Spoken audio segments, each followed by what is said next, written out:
Welcome back. I hope you had a chance to get up and stretch. Oh, now I see that I'm the conference captain. I am going to get that velvet jacket. I know I'm going to get it for sure. So, our next presenter understands that mental fitness is important as physical fitness, and he leads our final session of the conference, Mental Fitness, the X Factor in Performance and Happiness. David Smith is a leadership consultant and coach from Saskatoon with decades of experience leading organizations and large teams, including multiple startups and one of Canada's 50 best managed companies. Since 2009, he has served as a coach and mentor to over 300 leaders and their teams in large multinational corporations to small and medium-sized private and family enterprises. He believes people want to contribute, learn, and grow, and that a trusted coach can help them realize the enormous potential and satisfaction. In 2010, he founded Logia Consulting Inc. Then he co-founded Virtual Leadership Matters Inc. in 2020. He has studied leadership at Harvard Business School, University of Colorado, the Banff Center for Management and Adult Education, and through St. Francis Xavier University. David will take us through his presentation, and then I'll return to help with the Q&A session before we end the day. David? Kelly, it's great to be here. Thank you very much for the opportunity to come in out of the snow. I've been doing a number of sessions over the last number of weeks, some virtual, some in person, some hybrid. Today, I'm really happy that we could do this remotely and collect everybody together safely, and also give everyone 15 minutes of their own time to go out and shovel the driveway during the break if working from home. So I'm glad to be here. I just mention that in the bio that you shared, I've had this long-term fascination with the brain, studying it years ago at Banff School of Management. Then in 2019, started to get some certification in something called mind kinetics. And in the last year or so, I've been working with the positive intelligence organizations on mental fitness. And I just love it. And I'm glad to have this opportunity to share it with you today. Now, I'm going to start off with some questions. And these will, because we're doing this virtually, we don't have the opportunity to do a poll. So I'm just going to I'm going to trust you and see if you raise your hand. I'm going to ask you to raise your hand. Now, how many people went to the gym this morning? My hand up. How many people would have skipped their luncheon to attend this session? How many times a week do you get involved in physical fitness? 1, 3, 5 times a week? Lots. Many people take the time to focus on physical fitness, and for me, that's a sure thing. I've done lots of running, done some marathons, and all kinds of interesting things, and I continue to do it on a daily basis. But when it comes to mental fitness, what we do about that is sometimes set on the side. We tend to take it for granted. We get our education and our obligatory rest each year and on weekends. But you know what? Sometimes it's not something we pay a lot of attention to. So today, what we're going to do is talk about mental fitness. And essentially, we're going to boil it down to building 3 core muscles that help us all thrive in challenging times. So that's what we're going to talk about, mental fitness. Now, I don't want to go real sciencey on you, but a fellow that I'm acquainted with, Dr. Korolev out of Boston, has access to video, and this is really interesting video. These are actually neurons taken over an 11-hour period. We have 88 billion neurons in our brain, and they are making hundreds of billions or trillions of transactions or connections in our brain. Fascinating. We're going to talk about these connections and encourage you to consider more positive connections than negative connections. And in fact, that's what mental fitness is. It's really about our capacity to respond to life's challenges with positive rather than a negative mindset. Now, when I'm working with organizations and the theme, organization leaders, and the theme of my talk today is on typically these three areas. Leaders always are interested in peak performance. They want to make sure that they have a degree of peace and wellness, mind wellness in themselves. And they're also quite interested in relationships. Those are the key areas.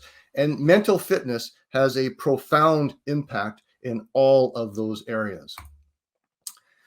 Over time, and I'm speaking centuries, there are different cues that have emerged in human capital, the quotients. The first one being the IQ.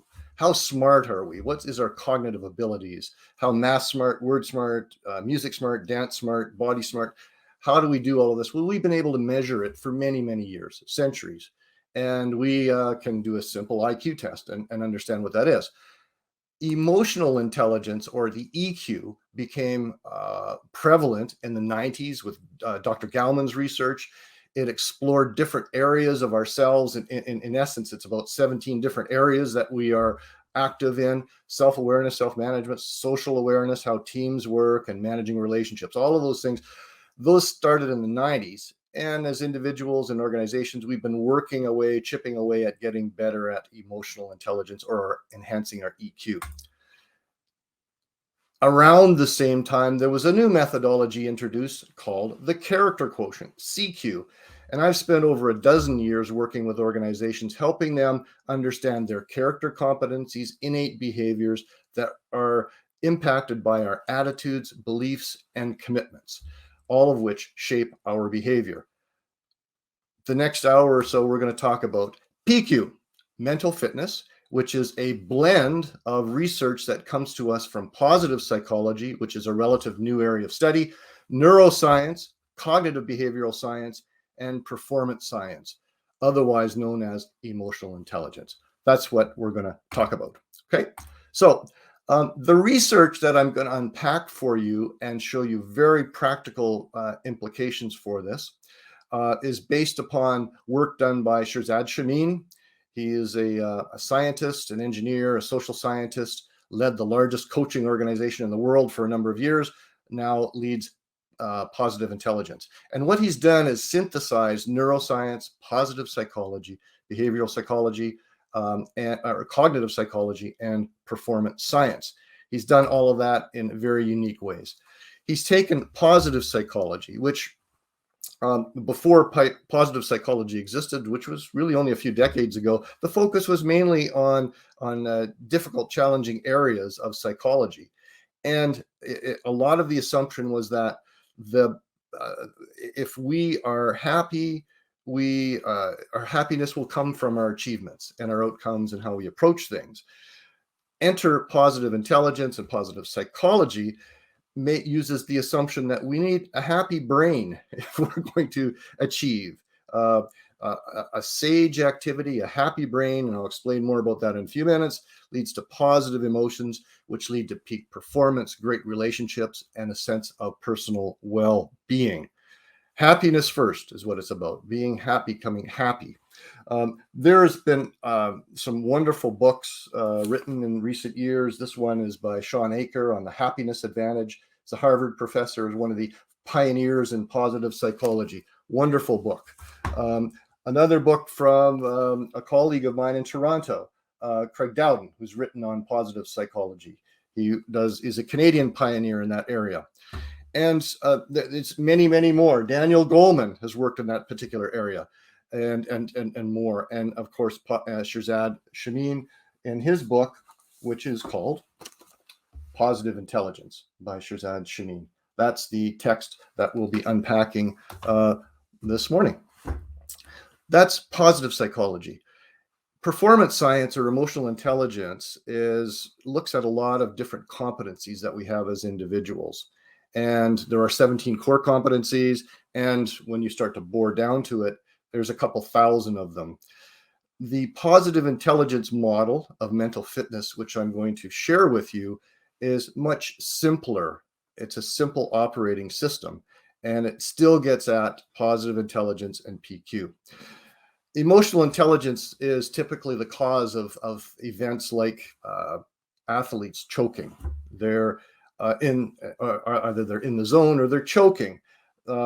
Think of the free throw line and those basketball players that can make shots and those that miss many, many. And I'm going to talk about LeBron James and Steph Curry in a few minutes, but writing big exams. Why do we choke? So how do we get into the zone? Emotional intelligence gets us into that so we can understand essentially why we are, what emotions are getting in the way of our performance. Neuroscience is the study of our brain and the physiology of our brain, how it works, the parts that are in it. You often hear the word neuroplasticity in language, and that really is what we're talking about today. It's creating new neural pathways, building strength in your neural pathways. The brain is like a muscle. You use it, it grows. If you don't use it, it will atrophy. And that is the challenge. We need to think about building positive neural pathways. And there's an interesting neuroscientist I was introduced to a couple of years ago. Her name is Carolyn Leaf. She has a book called Switch on Her Brain.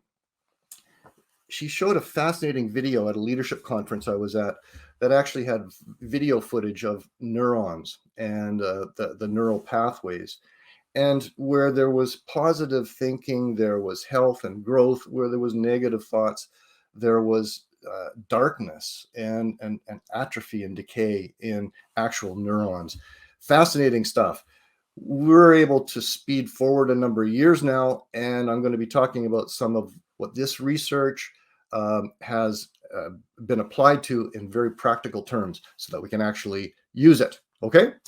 The last area is cognitive behavioral psychology. I started studying this before the turn of the millennial, and it's been around for some time. It's a very pragmatic branch of science where it's about finding out the automatic patterns in our brain and things like habits. And what cognitive behavioral psychology attempts to do is to replace false interpretations in the brain with positive ones. Positive intelligence, PQ, mental fitness, which we're going to be talking about, has identified 10 ways to capture negative thinking patterns that we have in our mind and then stop them and move them to more positive thinking formats. It's a move away from a therapeutic approach, more to a mental fitness approach. And that's what we are going to hear about in positive intelligence. Now, the research comes from hundreds of CEOs and their executive teams literally around the globe. There are Stanford students that take this as part of core curriculum. I myself am working with the university, and they have faculty involved in this program. There are world-class athletes that are using the system, and there are hundreds of thousands of people from 50 countries. In fact, in our 6-week intensive program that we participate in through cooperation with Positive Intelligence, there are 300 or 400 people every Saturday start the 6 to 8 week program from all over the globe. And I'm training with about 400 people for my certification, with around 400 people from everywhere around the world. Fascinating stuff. There is an organization called Young Presidents Organization, YPO. They are typically family-owned or private companies, and very well-known or very quiet, but often in certain country GDPs, they represent up to 50% of the productivity in companies. Many YPO families work with mental fitness to support them and their professional teams. All of this is summarized in the book I shared with you a few minutes ago, Positive Intelligence by Shirzad Shamim. It is in 20 languages, and it's all over the world and available on Amazon, I believe. Okay. Now, what we're going to do is talk about, really the secret sauce in taking something very complex and making it available and accessible to all. And factor analysis does that. It focuses on the root causes and allows us the opportunity to simplify in a radical way so that we can actually do something about it. Yeah, emotional intelligence, 2,000 different factors. That's a lot to work with. When we think about visual, our world of seeing and colors, there are thousands of different colors that we are able to see, and all of the beauty that's around us. At the core of it, there really is only three factors at the root of all of those colors, and it's red, blue, and yellow. Red, blue, and yellow. If we're looking at digital, it's red, blue, and green. But those three colors combined together will build all of the colors that we see in our color palette, which is really interesting. When we start to think about our brain and how it functions, the research suggests that there are three core muscles at the root of our mental fitness. They are our ability to intercept saboteurs, the saboteur interceptor. Talk more about that. We'll talk about the sage power, and we'll talk about self-command, which in a way is a bit like self-control. All right. Now, this might sound a little bit like Greek, but I'll turn it into a local language very soon. Now, these are the saboteurs. And we have 10 negative thinking patterns that have been identified in our brains. And they are essentially our strengths that become overused. The Stanford students like to call them, like the sages, the dark side, or pardon me, the saboteurs, the dark side, and the 5 sage powers, the positive side of the brain, the Jedis versus Darth Vader, dark versus light. There is a really interesting distinction between the two. The saboteurs create negative thinking. The sage powers are the source of positive thinking, dark, light. The light are things like empathy, the ability to explore and be curious, the desire and ability to innovate, to navigate using our core compass, values, purpose, principles, and activate, being focused and having a way to nullify or calm our saboteurs. That's the light side. Now, there's 3 core muscles that we work on, and I'm going to explain each of them and what we can do about them. The first, the saboteur interceptor. We have 10 saboteurs. The master saboteur is called the judge. And it's to quote Shirzad, it's the judge is bad, bad, bad. You will not see the judge in the assessment that we do have available for you if you'd like to take, because everyone has the judge at play. It is our inner critic, and it's the thing, the judge, it's that voice that beats us up personally. It causes us to judge other people and even have predispositions, usually negative, around circumstances around us. Okay? Around circumstances around us. We have somewhere between 60 and 80,000 thoughts that go through our brain each day. Not that many of them are conscious. It's suggested about 10% are conscious. But the thoughts of those 60 to 80,000, 90% will recur the next day. And then, if unchecked, 80% of those thoughts are likely negative. Why negative? If we sneak back to, if we could, to our early selves, our early humans, we had a lot of fears, very just-worthy, righteous fears.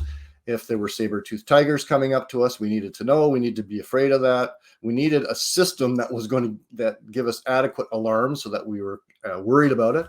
Or a snake, if we had a yellow snake with a red circle around it and we knew that it was going to, when it bit us, we were going to die, we needed to have a system that told us about that. Our system, our brain, will amplify the reality of a negative thought 3 times. A positive is just, that's kind of nice, like a nice flower or butterfly. We notice it, but we really notice the negative.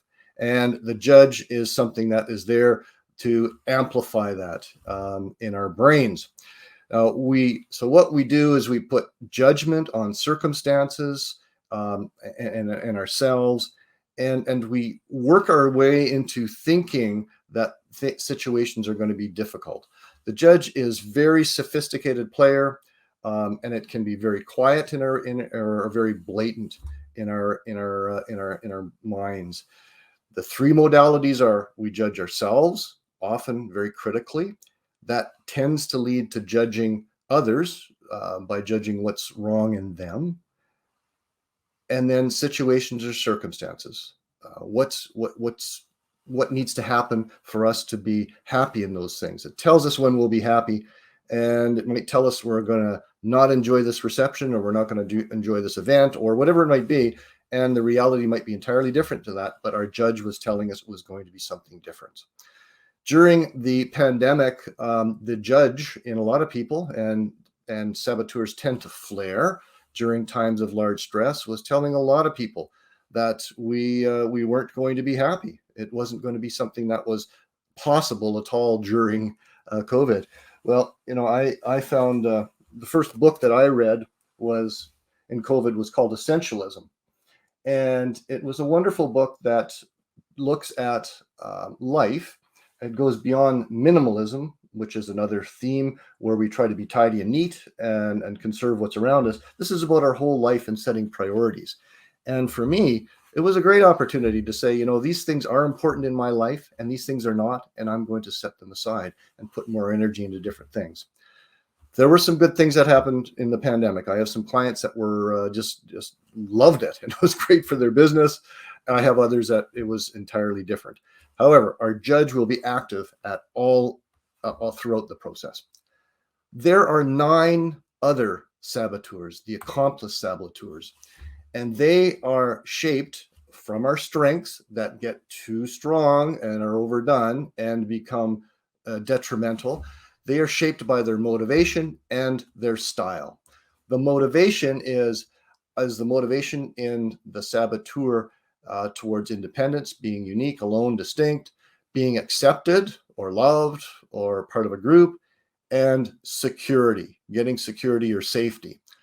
They are also arranged by style. There will be those that are rather aggressive or assertive and make things happen on their own.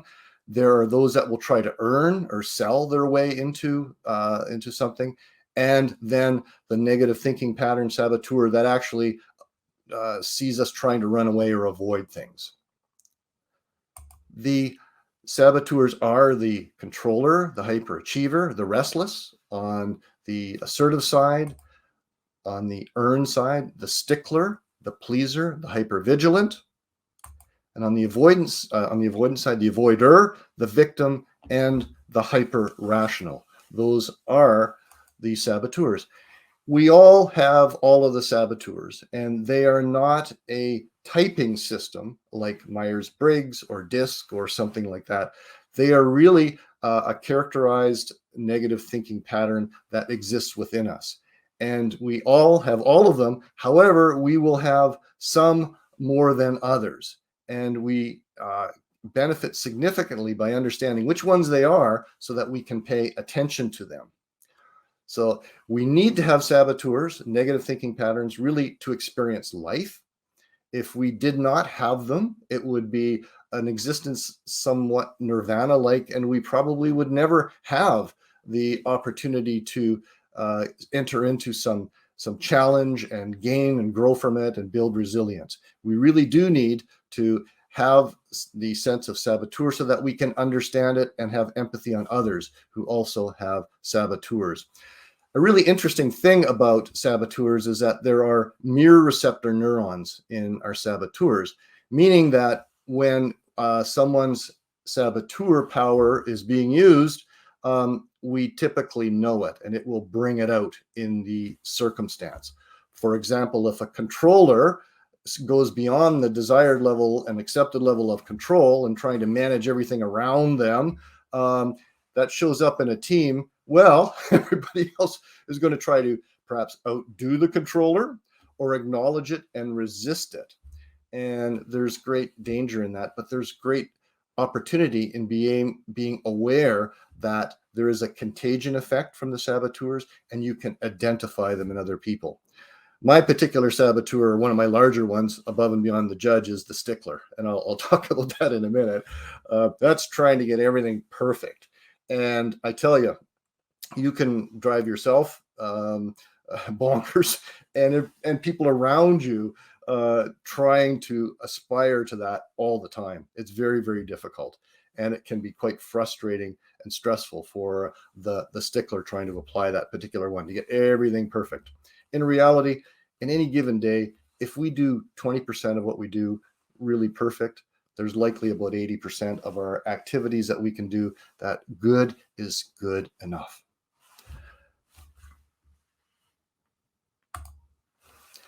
There is an assessment you can take, and after, if you go on to our website, there's a button you can click, and you'll get a link to take an assessment, and it will tell you what your saboteurs are, all of them. You'll see 9 here. The judge isn't included because we all have it in addition to these, but this shows this particular individual, James, who is fictitious, but his controller is at level, then the avoider, the hypervigilant, the pleaser, and very high concentration in these particular saboteurs. Should you choose to do this, there is a button here on the bottom that when you click will give you a lot of detail about the actual saboteurs, their characteristics, their nature, their strengths, all of that. And here's an example for the stickler. So one of my saboteurs that emerges from time to time, and more than I would like it to, is the stickler. And that's the desire for perfectionism, need for order, organization taken a bit too far, too many Gantt charts, too many this, too many. When I was working in financial services, I was a CEO of a corporate banking company. Precision and from a finance perspective and a technology perspective was very well rewarded, and I suspect it served me well, and in part was a reason why I even got those opportunities in the first place. But when I take that too far and start to bring that into my personal life or other relationships, other activities, trying to be a par golfer when it's not likely ever going to happen, those are things where the stickler is going to give someone anxiety and frustration. Which is the gift of this particular saboteur and some of the others. So yes, it can be punctual, methodical, perfectionistic, but also irritable, tense, maybe sarcastic sometimes when things aren't going as well as I would like them to be. And I've had opportunities to think about this for some time and reflect back on circumstances in my life where this particular saboteur probably didn't have things go as well as they should have. I even think of conversations I've had over the years with my spouse, my wife, Nancy. I'm sure there are times when I have said to her, okay, that sounds like a great idea. Bring me the budget, bring me the materials plan, tell me when it's going to be done, what's my role, the whole 9 yards, a whole project management responsibility for weeding the backyard. I don't know, but I think that type of due diligence, following that negative patterns, and sharing it with others, perhaps has stifled innovation over the years. And she maybe has not done certain things because I've said, where's the budget? And all of these things to slow her down in her progress. Last spring, things were different. I was very aware of this particular saboteur in my thinking patterns, and I was attempting to not allow it to take over. And so I did that. And my wife and a friend had an idea for something wonderful for our backyard. And instead of insisting on infinite precision on how it was going to be done and what my role was in it, etc., I encouraged them to participate or to do their thing.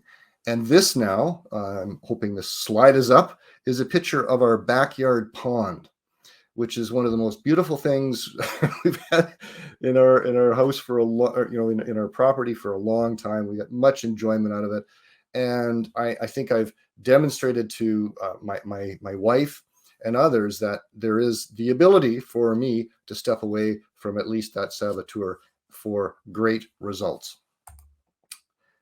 Okay, now the saboteurs and SAGE, which we've been introduced to the saboteurs, the SAGE in a couple minutes. They actually live in different parts of the brain. And I'm going to try not to be too sciencey about it, but the saboteurs, they're physically situated in the brainstem, which is where a lot of our movement comes from, our physical movement. The limbic system, which is where we get into fight or flight. We are triggered in that area, hijacked, and cortisol runs through our body, and left parts of the brain. Okay, that's where the saboteurs are physically located. The sage, which is the positive side of the brain, is in the middle prefrontal cortex.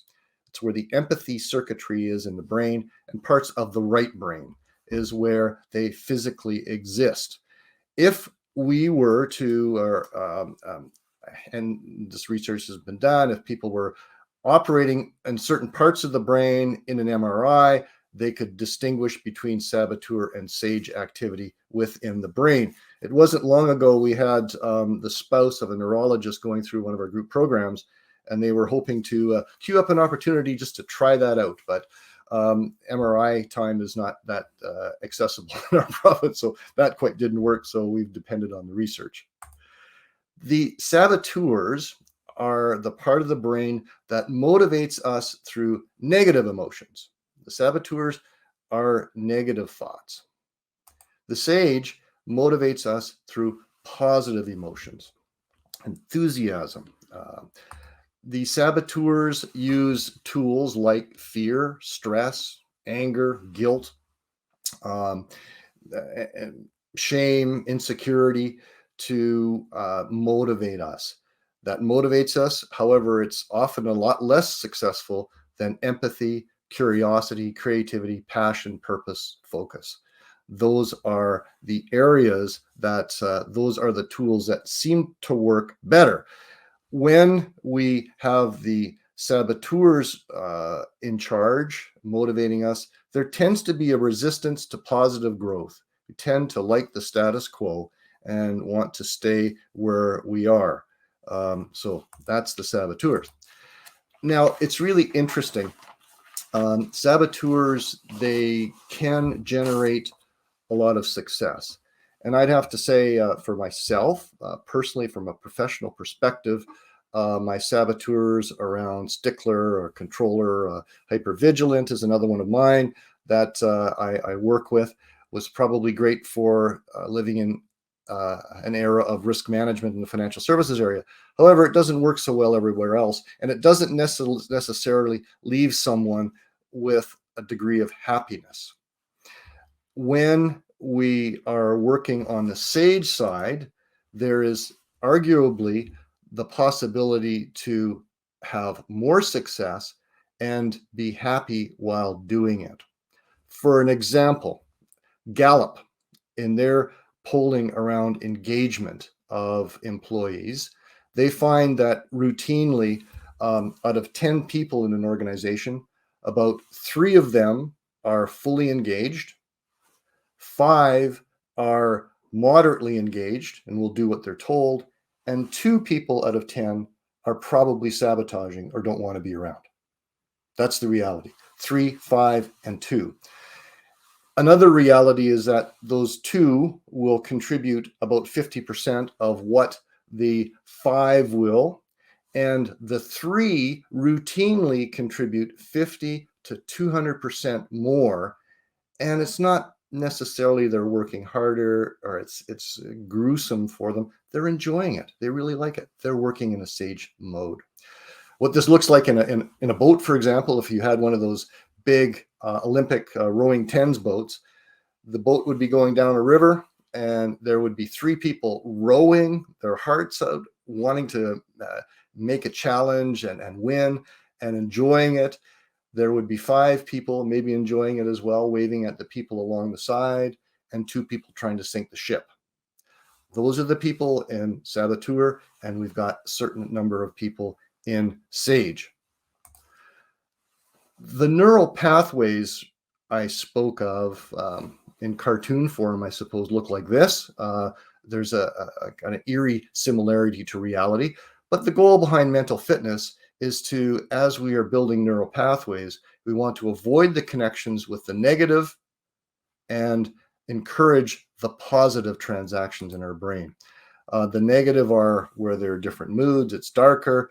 The positive, there's more happiness. There's more joy, more light. This particular chart, also from Dr. Kurlev, is an animated view of neurons and charges moving throughout neurons. And this is an interesting one to show around coffee break time or early in the morning. On the left is a neuron that has no nodes on it, and you'll see the electrical charge not making it all the way through.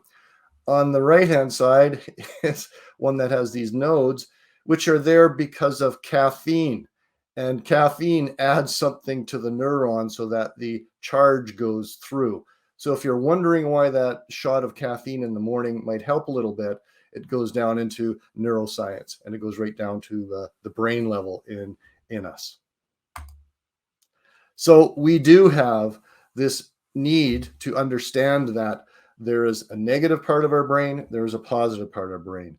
There's a desire to have more positive than negatives, and the reality to that is we need 3 times we need a 3-to-1 ratio of positive to negative thoughts to get to a level of relative health and happiness, where we are thinking more positively than negatively. Why 3-to-1? Because our brain amplifies the negativity by 3 times. So we need more positive thoughts. There is actually a way to look into our current reality through an assessment that we can make available to you that will assess your level of negativity, negative thinking. And it is it rates you on a scale of 1 to 100, and the desired benchmark is 75, which means there are 3 positives to the 1 negative. 75 is the goal. When I took it my first time, I got under 50. No, it's 56. And then after about 2 months of study and working on mental fitness, mine ended up being 75, which was the target. I was working with a client some time ago who started, and they were at a 7 out of 100. Incredible negative thinking. And after 3 weeks of working in our intensive program, they had transitioned that to, it was in the 40s. So wonderful change. There is the ability to move from negative to positive. Now, the question is, I guess the large question, are negative emotions good for you? Are they? The simple answer is pain good for you? Is pain a good thing for you? And I'd like to offer this one. When you are feeling pain, you have to wonder how long you want to endure it. How long do you keep your hand on the burner? How long do you keep it on there? Now, the suggestion is these negative emotions are helpful, but only as an alert, and maybe only as long as a second. And as soon as we acknowledge them and ignore them, they will impact our ability to see with clarity, respond with empathy, curiosity, creativity, and be really focused on our mission and our activities. So the negative emotion is a saboteur. It signals the presence of a saboteur in our environment. Okay. I'm going to switch now. Talk a little bit more about the lighter side, which is the sage. The right side of our brain, the prefrontal cortex, where our empathy circuitry is in the brain. It's associated with positive emotions. It's definitely is attributed to peace and calm, clear-headed focus. We have a sense of our true north and our values and principles. We know where we're going and we're moving in that direction. We are creative. We're prepared to ask questions and not judge and generate lots of ideas and be really clear on what the strategy is, the big picture, our mission and vision. Those all operate. Those are all operating from what's called the sage perspective. And I'm going to explain what that is to you in a moment. But for now, I just wanted to share this picture with you. This is a picture of a parent and a baby, and brain activity. You can see there's a kiss on the head of this young person, and you see brain activity. This is oxytocin, love, the love chemical in our brain, and it has a contagion effect from one person to the other. It's a really interesting example of how powerful our brains can be. The sage perspective I mentioned a few minutes ago, and it's something that challenges our conventional thinking, and by coming up with the assumption that every outcome or circumstance can be turned into a gift or opportunity. That may seem counterproductive or not real or not true, but this is an exercise in reframing to make sure that, or to see if there is something that can come from every outcome or every circumstance. Is there a gift? Is there an opportunity? There's a really powerful story to exemplify this, and I'm going to share it. You may have heard it before. It's about a sage old farmer. It's a Chinese folk story, and there's this old farmer lived with his son on a nice little property. He had a horse, a stallion, and the stallion one day won first prize in the county fair, and and everybody said, "Well, isn't this wonderful? This is fantastic." And the old farmer said, "Well, who knows what's good and bad? Who knows what's good and who knows what's bad?" Was taking it for what it was. That night, thieves stole the stallion away from the farm, and all of the neighbors showed up the next day and said, "Oh my gosh, that's horrible. That's awful. What are you going to do? You're not going to get your crop off." And so the old farmer said, "Well, who knows what's good? Who knows what's bad?"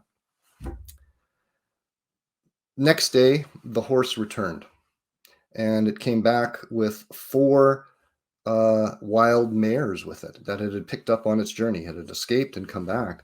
So now they had 5 horses. So all the neighbors came around and said, "Oh my gosh, this is wonderful. You're going to be very successful and wealthy. You're going to get your crops off, and it's all great." And the old farmer said, "Well, who knows what's good? Who knows what's bad?" The next day, his son got on one of the wild mares and tried to ride it, tried to break it, got chucked off, broke his leg. Then, the neighbors were so concerned for him, saying, "Oh my gosh, you're not going to get your crops off. This is a disaster. And how are you ever going to overcome this?" And the old farmer said, "Who knows what's good? Who knows what is bad?" The next day, war broke out in the country, and the troops walked through conscripting all of the young single men to go off to what might have been their death in battle. And the old farmer said, "Who knows what's good? Who knows what is bad?" He's obviously ready, patient, in a sage perspective to see what the gift might be that is coming as a result of the circumstances. I mentioned earlier that brains have mirror neurons that create a contagion, and they can create a contagion of negativity. They can create a contagion of positivity as well. If we believe it's a gift, well, it will likely be a gift. And if we believe the saboteur is bad, well, it probably is. And if we believe the sage is a gift, it probably is. And the gifts, if we believe they're gifts, they will be very real. This, in some ways, it points to a spiritual dimension in all of this, and that individuals with a spiritual perspective might see the gifting being something of providence. From a non-spiritual perspective, it's a sense of a self-fulfilling prophecy. What we believe is what is right and is what's going to happen. So truly, whichever perspective you believe, it will come true. It will come true and be meaningful for you. This is one that we've lived with for many years, a saying, "No pain, no gain." And I've ascribed to that many times. And in marathon runs, when I've hit the wall, said, "No pain, no gain." Well, in a lot of ways, it is a lie. It's our saboteurs are telling us that anything worth doing is going to be really hard and rigorous and challenging.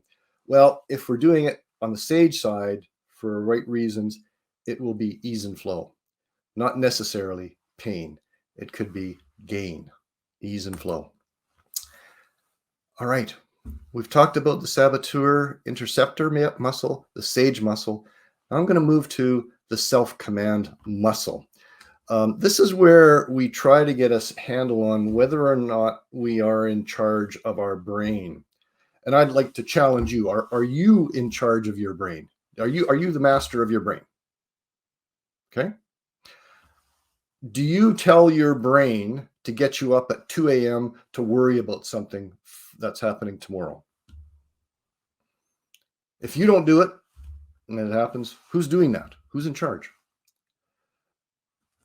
We maybe find ourselves stressed over a past grudge that happened weeks, months, years ago.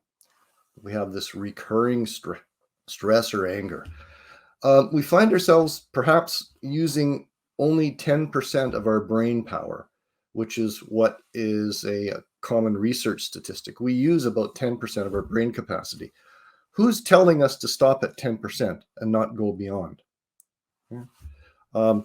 In reality, about only 20% of people will score 75 or higher on the positive, on the PQ index that I spoke of earlier. So it's useful to know that we are not necessarily in conscious control of our brain at all the time. How do we build up self-command muscle so that we are more in control of our brain? Well, if we're thinking about physical fitness, we go to a gym. We lift the barbells, we get on the treadmill, we swim laps. In mental fitness, it's a different story. We have these fibers, these neurons that running straight under our forehead that we're looking to, with benefit of use of neuroplasticity, to try to create more positive neural pathways. That's what we are trying to do. There are many ways of doing this, hundreds of them. It can be done through breathing techniques, listening techniques, tactile techniques, where we learn how to stimulate different parts of our body, mindfulness, meditation. Those are all different ways of building our self-command. An example that came really powerfully to me some time ago was one where you actually rub a couple of fingers together like this with such a tension that you can feel the fingerprints on both sides. And this will put you in a present moment where you are not thinking about the past and worrying about it. You're not anxious about the future. You're in the present moment. You can also do something like this, where you rub the fingers of your hand over the palm of your other hand, and it will stimulate another part of your brain.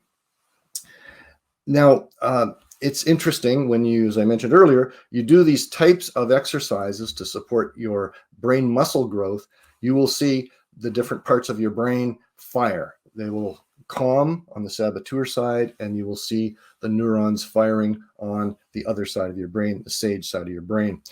I was chatting with a colleague like 8-9 months ago, who was a retired neuroscientist in my class. And she had spent 25 years of her career working with people that were suffering from brain injury and looking for different ways to stimulate growth in the injured parts of their brain. And she loved her work, she loved her clients, and she would often recommend tools or activities like this to stimulate different parts of the brain through stimulation of the body or through breathing techniques like that. Unfortunately, she said, I don't know if anybody ever went home and did that. I don't know if they ever did it. And now, with the use of the system that we have, there is an app that tracks people's growth in building these core muscles, including the self-command. So she is delighted to be working with people as a coach now, instead of a neuroscientist, to help them build these important brain muscles. I want to add a very personal example. This is an anecdote from a colleague, but my wife suffered a brain injury about 5 years ago and went through all of the process. She's recovered really well. She's my business partner and is active in her coaching practice. But 5 years ago, it was a different story. And she did have to work with occupational therapists and neurologists, etc.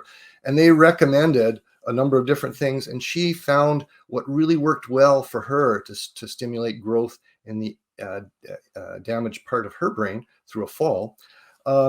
And these were the same things that we learn about in mental fitness, the same types of techniques. And it was very reaffirming. And we've seen my wife's recovery and thriving since her brain injury 5 years ago. This is a very simple system, very simple. If you're feeling negative emotions, stop. Just stop.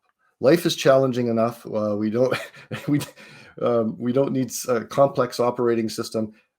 Very simple. If you feel something that's negative, stop. You're in saboteur mode. Do some PQ reps of your choosing, either breathing techniques, tactile listening, visual techniques, lots of different techniques, and quiet the saboteurs and activate the other side of your brain. And then look at circumstances with a sage perspective, that whatever the challenge is that's presented in front of us, there will be some kind of gift, some type of opportunity for us to explore. It could be a gift of knowledge, so that we learn something that will prevent us from doing it wrong in the future or do it differently. It could be the gift of some type of competency or power. We learn a new skill as a result of it. We say we mess up on the machine floor, and we learn not to operate this particular machine that way again. And I can go back to some of my times as a youth working in the lumber yard, and some of the things that I needed to do different. Lots of things could be learned. It could also be an inspiration. Something that's terrible has happened, has inspired someone to go on and create something that is quite fantastic. I was at a Chamber of Commerce event a few weeks ago, and there's a gentleman in Saskatoon who lost his older brother to addictions and suicide 4 or 5 years ago, I believe. He's created a new organization called Love My Mind, and it is creating opportunities for people and families and connections and funding for people that are involved in that particular area. He took that very negative circumstance of losing his brother and seeing him go through all the stages, and then turn that into something that is really important and powerful for other people. The last thing in the operating system is we generate the gift by using some of our powers, our empathy, our curiosity, our creativity, our focus. Those are the things that we use to mine the gift, or to build the gift that is there in every situation and opportunity. That's the system.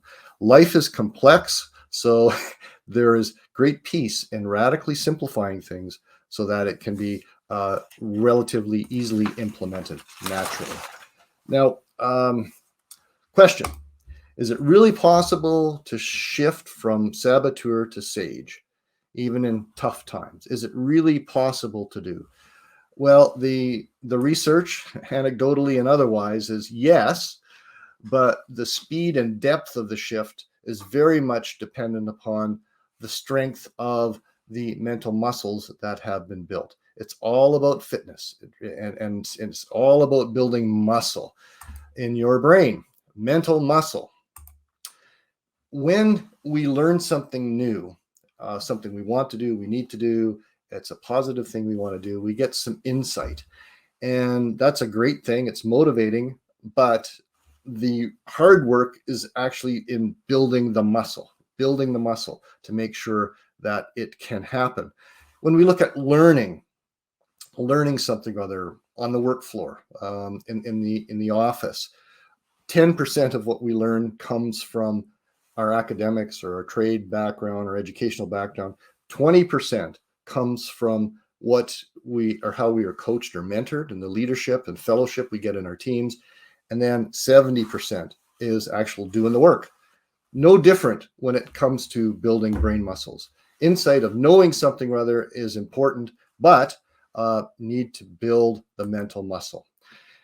When someone is in a state of awareness now, and perhaps some of you are, you've got these things called saboteurs that are there. Their negative thought patterns are defined, they're named, all the characteristics are known, and you can track them. And then a sage level of base. So what happens is, in any given day, we are likely going to see patterns of our saboteur activity throughout the day. We'll get up in the morning, we'll get to the office and realize how much we've got to do and get anxious and worried and stressed and start to do a lot of different looking around and negotiating. And then we get our saboteurs go away as we start to get into flow and we get into work and we start to get things done. Then sometime before noon, we likely realize, oh boy, we didn't get nearly as much done as we wanted to or need to get done. Now what? And the saboteurs start to flare. And as there's a difference between the saboteur and your sage, which is the positive thinking, there will be stress and there will be visible negativity. Over noon hour, we calm down. We go for the walk. We figure things out. Then we get back after lunch and have our afternoon. And at the end of the day, we realize, oh my gosh, I didn't get all this stuff done. Our judge kicks in and starts to say, oh, you were sleeping, you're lazy, you're incompetent, you don't know what to do. And your judge starts beating you up and others as well. And the saboteurs rage. We go through these types of patterns in our negative thinking every day. When we start to build our mental fitness and increase our awareness of saboteurs so that we know they're around when the negative feelings are there, we can sense them. For me, I've actually given names to the saboteurs that I work with. The judge, I call Judge Judy, like the judge on TV, where she's always got an opinion. and I think, well, okay, I'll listen to you, Judge, but the bailiff isn't sending me away. I'm gonna deal with this myself. My saboteur stickler, I call it the fuss pot.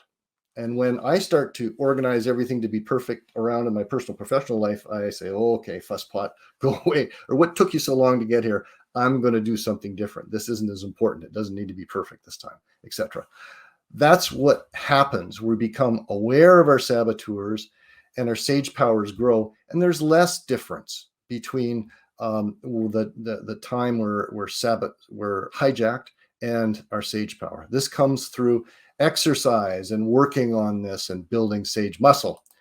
Then, if we take a really practical approach and understand the flow of our day, we do a lot of muscle building early in the morning, and we have the tendency to really cascade right over top of the saboteurs throughout the day and lead a relatively happy day in that we have much more positive thinking than negative thinking, although we can't elude it forever. There is going to be some of that in our days. What does this require? Well, it requires about 15 minutes a day for 6 to 8 weeks to work on building mental muscle. You want to do it fairly intently like that, or intensively like that, because you can't defeat a gang of 10 bandits by sending one new fighter per day. You got to do a fair bit. So 15 minutes a day, because initial practice will help one really master the art of mental fitness. The program that we have that is about 6 weeks. Sometimes it's 8 weeks long. It requires watching a 1 hour video on the weekend or Monday, then 15 minutes practice a day on the app that we have, and it's a digital app for devices. There are weekly pod meetings with groups that are going through, or with individuals and individual coaching. There's also a digital copy of the Positive Intelligent book, and then you have access to the whole system for a whole year. A whole year, you'll be able to step into the gym to do PQ reps. You'll be able to read your see your progress. You'll be able to watch the videos and get daily reminders of things that are important to growing mental fitness. Okay. Mental fitness. That was the topic today, the X factor in happiness and performance. Well, it's an X factor that's been ignored. There is opportunity. It's relevant to start at any time in one's life. It's a lifelong journey.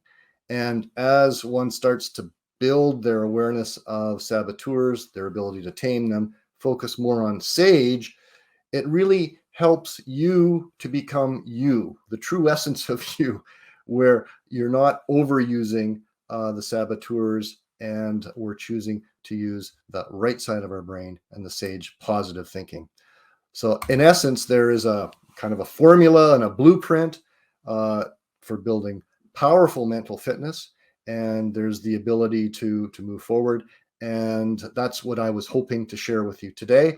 And so what I'd like to do is wrap up right now and open up time for questions. And I'm hoping there's lots. I think Kelly has actually been taking notes of the questions that might have come through in the chat. But I'm going to stop sharing, and we'll get a chance to see each other. Great, thank you, David. Very interesting. I think we'll take our first question from Colin, actually, where he says, I have previously read that exercising a different perspective in difficult situations can set in motion activities that lead to better outcomes and emotional stability. Could you comment on that? Yeah, well, a key benefit in here, in talking about mental fitness, the interest is in our degree of positive thinking. We want to get to be more positive, and that happens through building those 3 core muscles. When we're looking at physical fitness, one of the benefits is endurance, and physical fitness will give us endurance. And when we don't have endurance and we end up fatigued, then that's when mistakes happen. And you really want to have that physical fitness so that we can not subject ourselves to fatigue and mistakes that work. But also, when we are tired physically, mentally we become tired as well. That's when the saboteurs start to show up, and the voices in our head that say, you know what, we're not good enough, or we're resentful because we're a pleaser and somebody's not feeding back to us what we would like to get. All of those things can turn into a perfect storm, physically, mentally. All right. Here we have a question from Stephen. He says, I'm a huge advocate for supporting mental health in the workplace as a safety officer. What stepping stones should I start on to motivate management to be more involved in identifying psychosocial hazards and buy into prevention steps? Stephen, there's often I would ascribe to a leadership, personal leadership approach to this, and focus on self first. And what I'm speaking to today is really an individual focused tool, a system that if people are given the opportunity to know about the saboteurs and their negative thinking patterns, they can perhaps preempt them from showing up and stepping into the damage, but also be aware of the contagion effect. When we have negative thinking, it moves into the environment. That creates the type of unsafe psychological environment that we're very aware of. Often it is driven by our saboteurs, unknown, unchecked. And so I would encourage, as a first step, to learn a little bit about their saboteurs and how they're influencing their own thinking and how that cascades into people around them. So, David, why has it taken so long for positive psychology to come to the forefront? Well, this is a question. It's almost similar to different types of health, acute care, long-term care, etc. Some are more interesting and more urgent. And when we look into different aspects of psychology and different things that people suffer with, depression, anxiety, different specific diseases, schizophrenia, psychopathy and things of that nature, PTSD, eating disorders, addictions, those get attention because they need some time and attention now.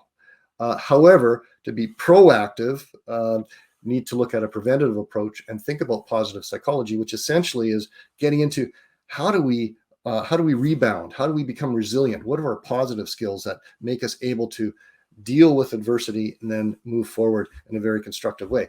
So positive psychology, I guess the urgency hasn't been around it as much. And I would say funding.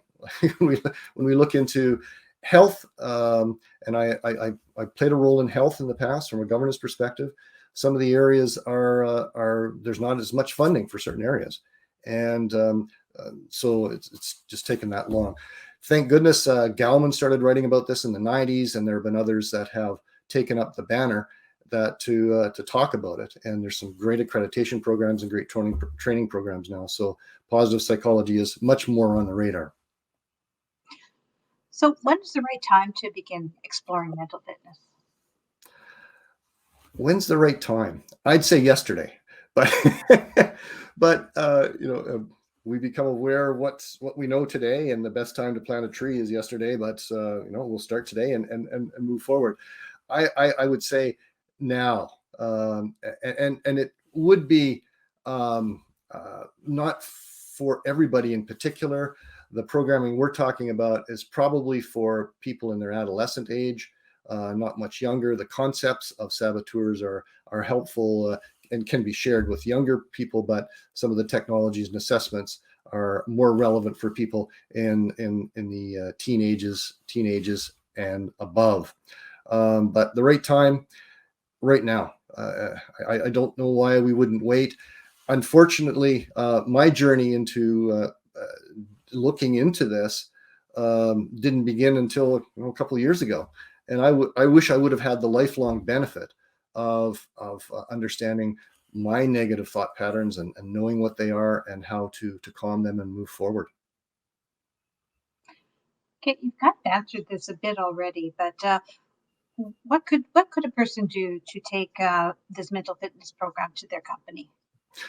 Well, through their company, there are lots of opportunities. Our company is a gateway into getting access to the assessments. The first step would be to take a saboteur assessment, a personal saboteur assessment, which takes about 3 or 4 minutes. It's a psychometrically highly valued or precise tool, and they can get a sense of what that is. We could actually help and help uncode it and talk about it a bit. Then it gets into the opportunity to learn in a more intensive manner, as we spoke of, getting involved in a program, and then share it within the organization and be coached by a qualified coach like ourselves to help somebody walk through this. The team learns a tremendous amount about each other and themselves, and can have profound impacts. I know I was working with a partnership group a few months ago, going through a similar presentation to what I just went through now, and then all of the individuals in the team started talking about their own saboteurs, and they took the opportunity to teach everybody in their group what they had learned about it and how it had impacted their professional and personal lives. And the conclusions that came as a result of that were more profound than other events that they've had, and it brought the team very, very close together. So there are some formal things. There's some assessments. There's the saboteur assessment. There's also an index that we can find out what our relative negative thinking is like, what the ratio is, and then going into the intensive program, possibly followed up with some coaching in that particular area. Okay, I'm going to get personal now. Okay. What area of mental fitness do you find most interesting? Oh,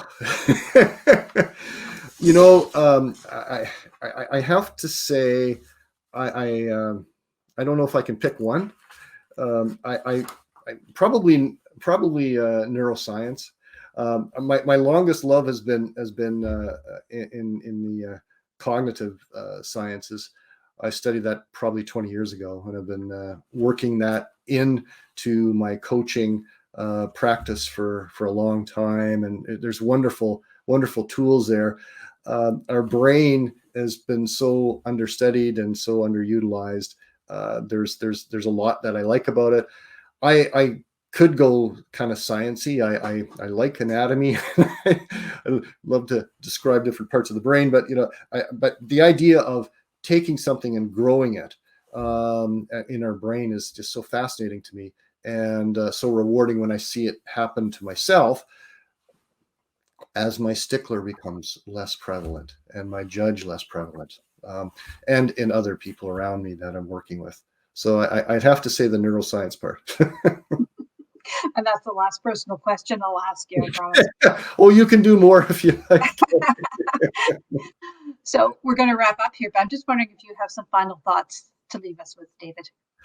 Well, I'm grateful for this opportunity to have an audience to listen to this particular approach to fitness. It's a proactive approach to our mental health overall, and it's things we can do to prepare us so that we don't run into all of the challenges.